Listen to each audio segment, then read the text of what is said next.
Hi there guys and gals, good evening to each every one of you. I am so hungry. Literally speaking, so hungry. Be the first one to... Still smoking.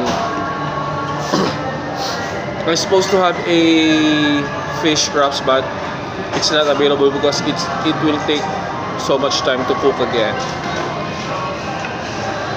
Sorry. Be the first one to taste, be the first one to bite. Mac and cheese. This could be my day 19 of not eating meats like pork, beef, chicken. Still smoking, right?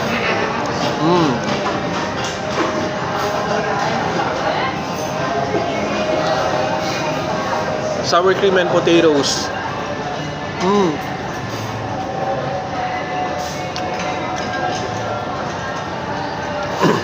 Sour cream with potatoes with sour cream, whatever.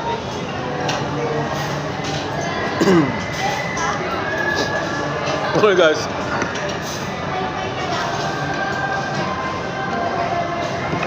It's such a contrast, the color.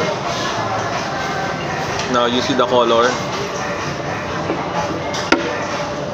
So keep on doing this kind of penitence, right? For Jesus died on the cross to save our souls and to save us from sins. Save our souls. Bye for now.